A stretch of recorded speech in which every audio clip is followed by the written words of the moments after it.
My dear students, how are you doing? I hope you are doing well. Today I'm gonna teach you a story of English that will very helpful for you for the exam of intermediate. And one more thing, the question will be asked from this chapter, a story of English. That's why you have to study very well, very carefully, and pay attention. Now let's begin the class. Right? जो story of English का रहेगा chapter, है ना, chapter number 3 रहेगा old English. कौन सा chapter रहेगा? Old English के बारे में आज हम लोग जानकारी लेंगे, स्टोरी ऑफ इंग्लिश का। ध्यान देंगे, इससे क्वेश्चन पूछा जाता है, हल्के में नहीं लेंगे इसको। राइट? अगर वीडियो पसंद आए तो प्लीज लाइक एंड सब्सक्राइब जरूर कीजिएगा। तो आगे चलते हैं हम लोग। दिख पा रहा होगा यहां तक? नहीं दिख रहा है? ध्यान देंगे। The first period in the history of English. English का जो फर्स्ट पीरियड था, इतिहास में ऐसा कर रहा है, इतिहास में इंग्लिश का फर्स्ट पीरियड, फर्स्ट अवधि ऐसा था, इज रिफर्ड, रूपांतरित किया गया, to by one of the following names, किसमें? निम्नलिखित नामों से उसको रूपांतरित किया गया। इंग्लिश जो था उसके इतिहास में ऐसा समय आया जो पानी है क्या? सॉरी, 1 मिनट का टाइम देना।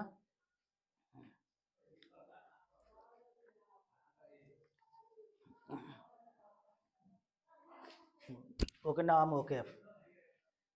इतिहास में ऐसा समय आता जो निम्नलिखित नामों से जाना गया इंग्लिश को। First, old English. क्या है? ओल्ड इंग्लिश एंग्लो सेक्शन, किसके नाम में जाना गया? ओल्ड इंग्लिश एंग्लो सेक्शन के नाम से जाना गया। And Anglo Celtic, Anglo Celtic के नाम से भी जाना गया। राइट? एंग्लो सेल्टिक इसीलिए कहते हैं, जहाँ पे ब्रिटेन जो देश था उसमें सेल्टिक लोग रहते थे, वहां पे एंग्लो सेक्शन जो है वहां पे आए थे, एंगल सेक्शन जूट्स आए थे और उसको अपने कब्जे में कर लिए थे। हेल्प के लिए ही बुलाया गया था, लेकिन अपना अधिकार जमा लिए थे सेल्टिक लोगों पे, इसीलिए एंग्लो सेल्टिक भी कहा जाता है उसको, ओल्ड इंग्लिश को। हाउएवर, फिर भी द अर्लियर, जो पहले का जो था, टू नेम्स, दो नाम, आर मोर पॉपुलर, वो ज्यादा ही फेमस थे। दो नाम जो है पहले का वो ज्यादा ही फेमस थे। एंड यूज मोर ऑफन, और उसका ज्यादातर इस्तेमाल भी किया जाता था। The history of English, English का जो इतिहास है ना, बिगिंस, शुरू होता है, स्टार्ट होता है with the coming of the Anglo Saxon, किसके आने से? एंग्लो सेक्शन के आने से वो हिस्ट्री जो है इंग्लिश का, वह इतिहास शुरू हो जाता है, स्टार्ट हो जाता है, प्रारंभ हो जाता है। From Europe to mainland Britain, कहां से? यूरोप और ब्रिटेन से, मेनलैंड यूरोप और मेनलैंड ब्रिटेन से होते हुए, दिस पीरियड, ये जो अवधि है, इज फ्रॉम एडी 449 से 1066, 449 से 1066 तक ये अवधि चला ओल्ड इंग्लिश का। दीज टू, ये जो दोनों है डेट्स, जो दोनों डेट्स है 449 से 1066, signify two major inventions that change the course of history. ये जो दो नाम लिए 449 से 1066, ये इतिहास का बहुत ही बड़ा मेजर फैक्ट हुआ, डेट्स है जो काफी ज्यादा महत्वपूर्ण हुआ। टू इन्वेंशन दैट चेंज, ऐसा आक्रमण हुआ जो चेंज कर दिया, किसको? द कोर्स ऑफ हिस्ट्री, इतिहास को बदल करके रख दिया था, इतिहास चेंज हो गया था इन दो डेट की वजह से। The Anglo Saxons were fierce, Anglo Saxon जो थे वो फायर्स थे, आक्रमणकारी थे, है ना, वार, युद्ध करते थे, like tribes from Europe and their inventions. 449 change Celtic Britain, 449 में जो सेल्टिक जो था, सेल्ट, उसको चेंज कर दिया।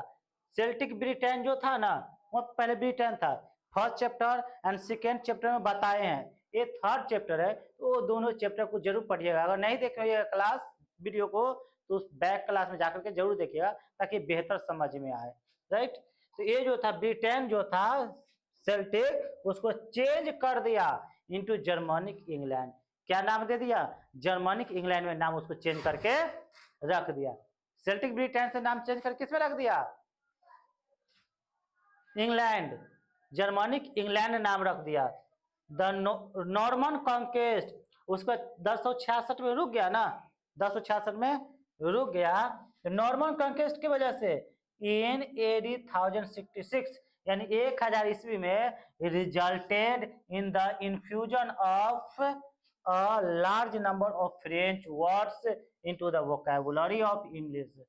10,000 1000 का है 1066 यानी 1000 एडी में ऐसा समय आया, रिजल्ट निकल के आया कि काफी ज्यादा मात्रा में फ्रेंच का जो वर्ड है ना, वोकैबुलरी है, इंग्लिश किसका करा है? The large number of French words, बहुत ज्यादा, बहुत सारे मात्रा में French words into the vocabulary of English. किस में आए? इंग्लिश के वोकैबुलरी में आए। फ्रेंच का वर्ड इंग्लिश के वोकैबुलरी में आए। From Europe to mainland Britain, कहां से होते हुए? यूरोप से मेनलैंड ब्रिटेन में होते हुए आए। ब्रिटेन आगे है, लाइन बाय लाइन देखते हुए चले, अपना बुक निकाल लीजिएगा ताकि वो लाइन बाय लाइन देखते हुए चलेंगे तो काफी ज्यादा समझ में आएगा। अगर ध्यान यहाँ पर है तो यही सेम टू सेम वही बुक का उठा करके रख दिया गया है। लाइन बाय लाइन देखते हुए चलिएगा, बेहतर समझ में आएगा। राइट, तो ध्यान दीजिएगा। कह रहा है द रिलेशनशिप, ये जो रिलेशनशिप है, संबंध है किसके बीच? Between the Celts and the invaders, Celt के बीच और इन्वेडर्स के बीच। सेल्ट बोले तो ब्रिटेन का जो सेल्ट था वो, सेल्ट और इन्वेडर्स के बीच जो संबंध है ना, इज डिफिकल्ट टू डिस्क्राइब, वो बहुत ही मुश्किल है उसको डिस्क्राइब करना, वर्णन करना, उसको तोड़ना बहुत ही डिफिकल्ट है। एक्यूरेटली अच्छे से हम बता नहीं पाएंगे, बट लेकिन they seemed to have settled, लेकिन वो सेटल्ड हो गए, है ना, settled down side by side in more or less peaceful, वो अलग अलग जगहों में जाकर के सेटल हो गए, अपने शांति शांति जगह पे, जहाँ पे शांति मिल सके वहां पे जाकर के लोग सेटल हो गए। राइट, जिसको किंग हेप्टार्ची नाम से भी जाना गया था। 7 राजधानी बना दिए थे वो लोग, अलग जहां जहां जाकर के बसे वहां पे। पीसफुल कंटेक्ट, जहाँ पे वो शांति से रह सके वहां पे जाकर वो सेटल हो गए। With the Anglo Saxons, Anglo Saxon के साथ, and combine to produce 7 kingdom. हाँ, एंग्लो सेक्शन के साथ वो क्या हो गए? सेटल हो गए, जिसको 7 किंगडम में बांट दिया गया, 7 राजधानी में बांट दिया गया। नॉन एज, जो जाना गया द एंग्लो सेक्शन हेप्टार्ची, किसके नाम से जाना गया? एंग्लो सेक्शन हेप्टार्ची के नाम से जाना गया। वो किंगडम जो 7 को राजधानी बना ना, उस 7 राजधानी को किसके नाम जाना गया? एंग्लो सेक्शन हेप्टार्ची के नाम से वह जाना गया। The leadership of this kingdoms, in kingdoms की, इन राजधानी की जो लीडरशिप जो थे, ग्रेजुअली धीरे धीरे passed into the hands of the section, वो धीरे धीरे किसके हाथों में आ गया? सेक्शंस के हाथों में आ गया, क्योंकि जो सेक्शन जो थे उसकी लीडरशिप, राजनीति काफी ज्यादा पकड़ थी उस पे, वो काफी ज्यादा दिमाग वाले थे, है ना, उसकी पकड़ काफी कस के थी, तो धीरे धीरे सभी का अपने बस में कर लिया, उसकी लीडरशिप अपने हाथ में ले लिया। Because of their better political understanding, क्योंकि उनके जो पॉलिटिकल अंडरस्टैंडिंग जो थे काफी ज्यादा थे। द सेल्टिक लैंग्वेजेज, जो सेल्टिक लैंग्वेज था, भाषा था, वर नॉट यूज्ड, वो इस्तेमाल नहीं, वेयर नहीं पढ़ेंगे बुआ, वेयर नहीं, वर पढ़ेंगे, were not use for any purpose, उनका जो सेल्टिक वर्ड जो था कहीं भी किसी भी उद्देश्य के लिए उसका इस्तेमाल नहीं किया जाता था बाय देम, उन लोगों के द्वारा। नीदर डिड दिज लैंग्वेजेज, ना ही उनकी लैंग्वेजेज को इन्फ्लुएंस कराया गया। द सेक्शन, सेक्शन यानी सेल्टिक जो थे, ब्रिटेन वासी का जो लैंग्वेज था, सेल्टिक लैंग्वेज, उनकी लैंग्वेज किसी भी काम के लिए उसका यूज नहीं किया जाता था और नहीं उसका बढ़ोतरी होने दिया, इन्फ्लुएंस भी नहीं होने दिया, प्रभाव नहीं पड़ने दिया। कौन नहीं पड़ने दिया? एंग्लो सेक्शन, किसके लैंग्वेज को? सेल्टिक के लैंग्वेज को। नहीं समझ में आएगा तो पिछले क्लास वाला वीडियो जरूर देखिएगा। तभी समझ में आएगा अच्छे से, और समझ में आ रहा है तो बेहतर है।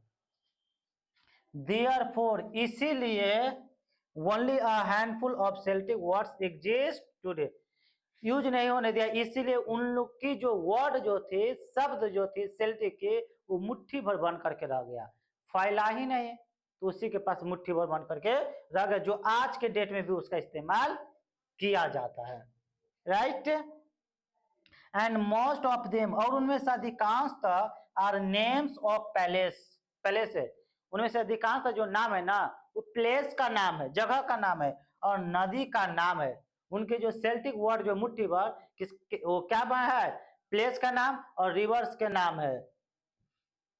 Some of these better known as, इनमें से जो कुछ जाने गए हैं आर द फॉलोइंग, वो निम्नलिखित है, जैसे कौन कौन है। प्लेस नेम में दिया गया Dover, Cumberland, Kent, London, York, right, ये सब देश का नाम है, प्लेस का नाम है, जगह का। रिवर का नाम है एवॉन, थैम्स, ट्रेंट, डी, डरवेंट, ये क्या है, किसका नाम है, रिवर का नाम है, यानी कि सेल्टिक वर्ड है, राइट। ये मुट्ठी भर बन करके रह गया, इसका इन्फ्लुएंस नहीं होने दिया एंग्लो सैक्सन, वो अपने लैंग्वेज को बढ़ोतरी दिए, और उसकी लैंग्वेज थे इंग्लिश। किसकी language, old English, old English जो था एंग्लो सैक्सन के थे, राइट। वो अपने लैंग्वेज को काफी ज्यादा बढ़ोतरी दिया, और सेल्टिक वर्ड को चलने भी नहीं दिया, क्योंकि उसी का हुकूमत चल रहा था, किसका, एंग्लो सैक्सन का। Is that clear, okay. Some traces of Britain Celtic past are also preserved in the first syllable of the names of some towns, और कुछ टाउन्स का भी नाम है, कुछ टाउन्स का भी सेल्टिक वर्ड जो है ना, कुछ टाउन्स के नाम पे भी रखा गया है। इन प्रेजेंट डे, जो आज की डेट में जानते हैं इंग्लैंड, किसके नाम में, इंग्लैंड, वो सेल्टिक का ही है। ब्रिटेन था, ब्रिटेन ब्रिटेन ब्रिटेन से ब्रिटेन, ब्रिटेन से इंग्लैंड, इंग्लैंड से इंग्लैंड जो बना है, right. These are Manchester, Winchester, Worcester, Gloucester, Lichfield, Salisbury and Exeter, ये जगह का नाम है। एनदर क्लास ऑफ सेल्टिक, ये सेल्टिक का ही वर्ड है, वर्ड्स, किसका वर्ड है, सेल्टिक का, प्रिजर्व्ड इन मॉडर्न इंग्लिश, जो मॉडर्न इंग्लिश में भी इसका इस्तेमाल होता है। और वर्ड्स कनेक्टेड, वर्ड्स कनेक्ट है मॉडर्न इंग्लिश से विद रिलीजन, धर्म से, रिलीजियस, धार्मिक एक्टिविटी से भी क्या है, रिलेटेड है, राइट। यहाँ तक कोई डाउट नहीं है, तो आप चलते हैं डायलेक्ट्स ऑफ ओल्ड इंग्लिश। क्या, dialects of old English, old English की डायलेक्ट्स, लोकल भाषा जो घर पर यूज करते, जैसे हम लोग घर पे यूज करते लोकल भाषा को, है ना। अभी हम यहाँ पढ़ा रहे हैं तो हिंदी भाषा का इस्तेमाल कर लेते हैं, इंग्लिश को इस्तेमाल कर लेते हैं, कभी कभी घर पे रहते इस शब्दों का, इस लैंग्वेज का इस्तेमाल नहीं करते। जैसे किसी बोलते हैं, अरे लड़का रे कथी करे छी रे, ऐसे ना बोलते हैं, ये कथी करे छी रे, ये लैंग्वेज नहीं बोलते सभी के सामने, बस घर पे इस्तेमाल करते हैं, राइट। तो लोकल भाषा हुआ। जो परमानेंट भाषा चला, क्या कर रहे हैं आप, चलो इधर आइए, ये सब लोकल भाषा नहीं हुआ, राइट। तो ये लोकल भाषा जो घर पे यूज करते थे, है ना, उनका भाषा है।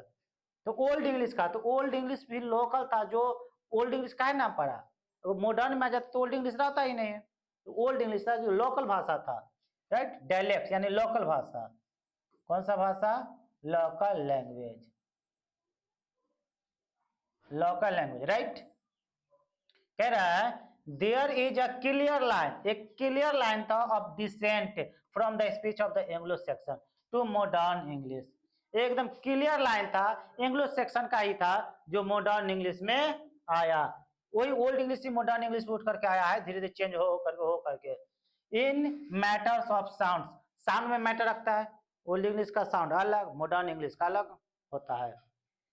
वोकैबुलरी पे प्रभाव पड़ा, ग्रामर पे प्रभाव पड़ा, स्पेलिंग पे प्रभाव पड़ा, बट ओल्ड इंग्लिश, लेकिन जो ओल्ड इंग्लिश है ना, was not a single uniform language, लेकिन जो ओल्ड इंग्लिश है वो सिंगल यूनिफॉर्म लैंग्वेज नहीं है, राइट। उसका एक स्टैंडर्ड नहीं है ओल्ड इंग्लिश का, मॉडर्न का स्टैंडर्ड है, ओल्ड इंग्लिश का स्टैंडर्ड नहीं है। Is that clear? Okay, we can distinguish, हम लोग इसे पहचान सकते हैं, 4 dialects in old English. Old English में 4 डायलेक्ट्स है।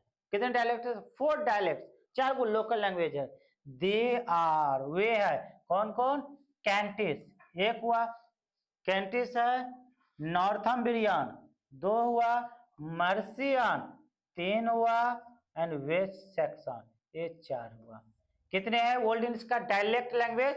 4, Kentish, Northumbrian, Mercian and West Saxon, right? 4 language है, डायलेक्ट्स।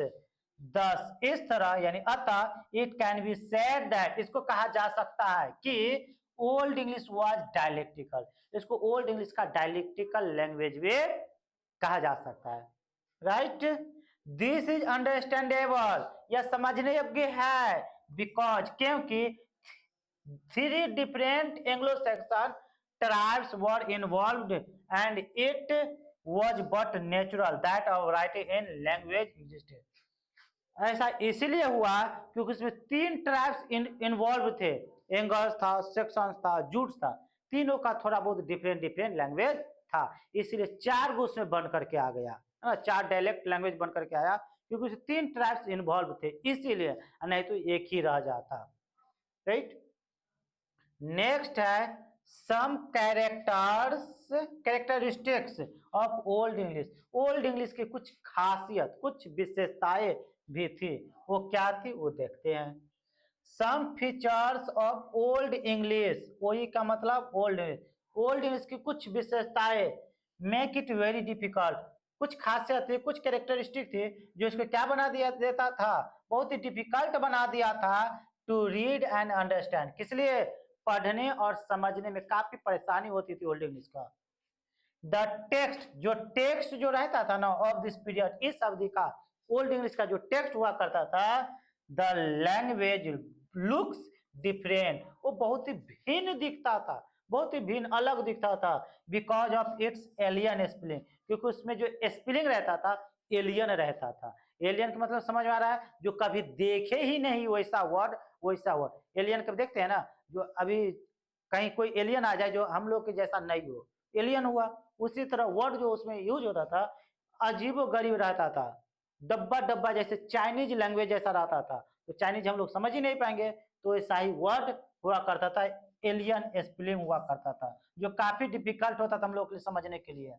अनफैमिलियर, जो अपरिचित थे उस वोकैबुलरी से, और टोटली डिफरेंट ग्रामेटिकल स्ट्रक्चर, और उसकी जो ग्रामेटिकल स्ट्रक्चर जो थे काफी अलग थे। The writing system of old English is very different, जो ओल्ड इंग्लिश का जो राइटिंग सिस्टम था, पद्धति था, वो बहुत ही अलग था from what we find with today, जो आज की डेट में हम लोग देख पा रहे हैं ना, उससे बिल्कुल ही अलग था। समझ में आ रहा है आप लोगों को? अगर समझ में आ रहा होगा तो प्लीज लाइक एंड सब्सक्राइब जरूर कीजिएगा। When the Anglo-Saxons, जब Anglo-Saxon came to England, England आए, they used a system of, उन्होंने इस्तेमाल किए सिस्टम ऑफ राइटिंग, किसके? राइटिंग सिस्टम के इस्तेमाल किए, विच वॉज इन यूज, जिसका इस्तेमाल किया गया इन northern and western part of Europe, Europe के जो नॉर्थर्न और वेस्ट पार्ट था उस हिस्से में यूज किया गया। प्रेजेंट डे, जो आज के डेट में किस नाम से जाना जाता है? जर्मनी एंड स्कैंडिनेविया के नाम से जाना जाता है। रिटन दिख पा रहा है ना? क्लियर राइटिंग समझ में आ रहा है? जो फटाफटा जो है ना दिख पा रहा है, सही से दिख रहा है ना? पेन दिख रहा होगा, कलर चेंज कर ले क्या? दिस राइटिंग, ये जो राइटिंग है सिस्टम, ये जो राइटिंग सिस्टम है, यूज द र्यूनिक अल्फाबेट, ये जो राइटिंग सिस्टम है ये र्यूनिक अल्फाबेट के लिए इस्तेमाल होता था। र्यूनिक अल्फाबेट बोले तो करेक्टर, कुछ लेटर हुआ करता था जो कि सभी नहीं समझ पाए। र्यूनिक अल्फाबेट मतलब कुछ लेटर, जैसे किसी इंस्ट्रूमेंट पे लिख दिया जाता है कोई कंपनी का नाम, और किस मकसद से रखा होगा नाम तो वही जानेगा, हम लोग जान नहीं पाएंगे। तो उसी तरह यूनिक अल्फाबेट हुआ करता था जो वही लोग समझ पाते। तो यूनिक अल्फाबेट हुआ करता था। द यूनिक कैरेक्टर्स वर, जो यूनिक कैरेक्टर जो हुआ करते थे कंपोज्ड लिखा हुआ रहता था ऑफ शार्प स्ट्रेट लाइन, पूरी सीधी लाइन में लिखा हुआ रहता था, विदाउट कर्व, बिना टेढ़ा मेढ़ा के। मेनी ऑफ दीज लेटर्स, इनमें से जो अधिकांश था जो लेटर जो हुआ करते थे आर फाउंड ऑन विपन्स, वो किस पे पाया जाता था? विपन्स पे, हथियार पे पाया जाता था, राइट। जैसे कुदाली हुआ, खुरपी हुआ, कोई भी हथियार हुआ उस पे दिखने को मिलता था। एक्स हुआ, कुल्हाड़ी, उस पे दिखने को मिलता था। सच है जैसा कि एरोज हुआ, तीर, एक्सेज हुआ, राइट, नाइफ हुआ, knife, handles, swords etcetera. ECT है एक्चुअल में, ई टी सी होना चाहिए ना, एक्सेट्रा। और भी बहुत सारे इंस्ट्रूमेंट है जिसपे वो दिखने को मिलता है। Some are to be seen, कुछ तो दिखा भी इन मोन्यूमेंट्स, मोन्यूमेंट्स पे, मार्बल्स पे, ज्वेलरी पे एंड कास्केट पे मेड ऑफ बोन्स, जो हड्डियों का बना हुआ रहता कास्केट उस पे देखने को मिला। बट दियर मैसेजेज, लेकिन जो उनकी जो मैसेज हुआ करते थे, संदेश हुआ करते थे, आर डिफिकल्ट टू डिराइव, वो बहुत ही मुश्किल हुआ करता, डिफिकल्ट हुआ करता, उसको ड्राइव करना, उसको बांटना, तोड़ के समझना बहुत ही टफ हुआ करता था। को क्या कहना चाह रहे इस रिटन की वजह से, इस लेटर की वजह से क्या कहना चाह रहे हैं वो समझ नहीं पाते थे सभी लोग। एज मोस्ट ऑफ देम, उनमें से अधिकांश था, आर जनरली सिंबॉलिक, उनमें से अधिकांश था वर्ड तो सिंबॉलिक ही हुआ करता था, right. After the 6th century, 6ठी शताब्दी के बाद the spread of Christianity, Christianity का फैलाव हुआ, क्रिश्चियनिटी बढ़ा, क्रिश्चियनिटी बढ़ा, led to the gradual use of the Roman, वो धीरे धीरे किसके हाथों में गया? रोमन के हाथों में। स्क्रिप्ट जो लिखा हुआ रहता था धीरे धीरे रोमन के हाथों में गया। As this was writing of the Latin religious, वो जो लिखने का जो काम किया था किस पे? रिलीजियस पे। हम लोग भी शुरू करते किसी चीज का तो धर्म से लेकर किसी गॉड का नाम, किसी ईश्वर का नाम लेकर कोई भी शुभारंभ करते हैं, उसी तरह वो जो लिखने का काम जो शुरू किया किस रिलीजियस टेक्स्ट लिखा। The Roman alphabet adopted, Roman alphabet को एडॉप्ट किया गया बाय द एंग्लो सेक्शन, किसके द्वारा? एंग्लो सेक्शन के द्वारा, राइट। एंग्लो सेक्शन के द्वारा वो एडॉप्ट किया गया राइटर, सॉरी किसको? अल्फाबेट को। Passed through some variation before it reached its present shape, उसको धीरे धीरे पास करता गया कहां तक लाने में? प्रेजेंट तक एक्चुअल में वो आ गया। इन मॉडर्न इंग्लिश, कहां तक आ गया? मॉडर्न इंग्लिश में वो आ गया। The old section forms were suppressed by French characters, जो ओल्ड जो था, ओल्ड सेक्शन जो था उसको दबा दिया गया, किसके द्वारा? फ्रेंच कैरेक्टर के द्वारा। एंड सम, और जो कुछ जो थे न्यू लेटर्स, नए नए लेटर जो थे वर एडेड, ऐड किया गया, जोड़ा गया टू द अल्फाबेट, किसमें? अल्फाबेट में जोड़ा गया। सच है जैसे कि capital Q, small Q, capital W, small W, capital J, small जे, इसमें जोड़ा गया, right. After the Norman conquest, Norman conquest के बाद, नॉर्मन कॉन्क्वेस्ट कब आए थे? 449 से 1066 तक चला ना, उसके बाद नॉर्मन कॉन्क्वेस्ट ही आए थे, है ना, तभी इंग्लिश रुक गया था। तो नॉर्मन कॉन्क्वेस्ट के बाद अब एडी 1066, 1066, 449 से 1066 तक चला था ना, तो किसकी वजह से रुक गया था ये 1066? नॉर्मन कॉन्क्वेस्ट की वजह से रुक गया था, राइट। नेक्स्ट है foreign influences on old English, old English में प्रभाव फॉरेन का भी पड़ा, जो कभी कभार यूज होता है ना वर्ड, वो सब शब्दों का भी प्रभाव पड़ा, किस पे? ओल्ड इंग्लिश पे। समझ में आ रहा है ना? तो समझ में आ रहा होगा तो प्लीज लाइक एंड सब्सक्राइब जरूर कीजिएगा, कमेंट में भी करके बताएगा सब वीडियो कैसा लगा, समझ में आया या नहीं, राइट। कोई भी डाउट हो तो कमेंट सेक्शन में जरूर बताइएगा, कौन क्या डाउट रह गया, उसको अगले वीडियो में हम कवर करेंगे। तो आगे चलते हैं। The history of English is the story of repeated intrusion of foreign elements into the English vocabulary। कह रहा है इंग्लिश का जो सॉरी स्टोरी है, इंग्लिश का जो इतिहास है ना, कहानी जो है ना, वो रिपीट हुआ, इतिहास फिर से दोबारा रिपीट हुआ। किसमें? फॉरेन एलिमेंट्स में। फॉरेन एलिमेंट्स भी आ गया था। अब ऐसा लग रहा था कि अभी इसका भी प्रभाव रहेगा। जैसे रिपीट हुआ, इसका मतलब ओल्ड इंग्लिश से स्टॉप हो गया था नॉर्मन कॉन्क्वेस्ट के आने की वजह से, और जब फिर मिडिल इंग्लिश के रूप में आया फिर से रुक गया था, तो डर हो गया कि कहीं ये स्टॉप ना हो जाए। वो फॉरेन यूज होने लगा, फॉरेन वर्ड लैंग्वेज है ना, फॉरेन बोले तो कभी कभार यूज होने वाले। इनटू द इंग्लिश किस में आने लगा?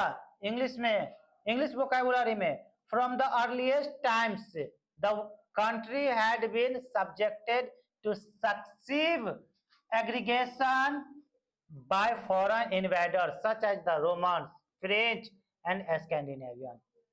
कह रहा है पहले की बात बता रहा है, पहले के समय की बात बता रहा है। कंट्री में जो उसका जो सब्जेक्ट था उसको दबा दिया गया था, उसको प्रेशराइज कर दिया गया था। इंग्लिश को फॉरेन इन्वेडर्स के द्वारा, रोमन्स के द्वारा, स्कैंडिनेवियन के द्वारा दबा दिया गया था। इंग्लिश पे जो है बहुत ज्यादा प्रभाव पड़ा, इंग्लिश को रोकने का बहुत ज्यादा काम किया गया, उसको दबाने का, लेकिन फिर भी इंग्लिश नहीं दब पाया। समाप्त करने का प्रयास बहुत हुआ लेकिन हो नहीं पाया। अर्लियर पहले they brought their own language, सबसे पहले तो खुद का लैंग्वेज लाए, बट लेटर लेकिन बाद में बिस्टॉर्ड ऑन इंग्लिश, लेकिन बाद में किसका है? English of fair share of their vocabulary, लेकिन बाद में क्या हुए? इंग्लिश को लेते हुए आ गए। जैसे स्कैंडिनेवियन थे, स्कैंडिनेवियन लाए फिर इंग्लिश लाए, अगर फ्रेंच है तो पहले फ्रेंच लाए फिर इंग्लिश लाए, रोमन है तो रोमन लाए फिर इंग्लिश लाए। इस तरह से पहले अपना लैंग्वेज लाए फिर बाद में इंग्लिश लैंग्वेज को लाए। In the old English period, old English period में द टू मेजर इन्फ्लुएंसेस, दो मुख्य कारण हुए, वर लैटिन एंड स्कैंडिनेवियन, दो मुख्य प्रभाव पड़े ओल्ड इंग्लिश में। कौन कौन? Latin and Scandinavian. ये ऑब्जेक्टिव में पूछता है तो अच्छे से पढ़िएगा ताकि ऑब्जेक्टिव इसका क्लियर हो जाए, राइट, इस चैप्टर का, तो अच्छे से ध्यान दीजिएगा। तो ओल्ड इंग्लिश में दो मुख्य कारण प्रभाव पड़ा, दो मुख्य, कौन कौन? किसका किसका? लैटिन का और स्कैंडिनेवियन का, राइट। चैप्टर बड़ा है, पूरा कर लेकर के रहने देता है, तब एक वीडियो में संभव नहीं है, नहीं है, ज्यादा लंबा क्लास हो जाएगा तो आप लोग तो लंबा क्लास देखना पसंद कीजिएगा नहीं, इसको दो पार्ट में कवर कर लेते हैं। Foreign influences on old English तक हो गया है, हम लोग नेक्स्ट वीडियो में इससे आगे कवर करेंगे। तब तक इतना ही देखिएगा, तब तक till then take care, keep practising and have fun, right. Thank you, tata, bye bye.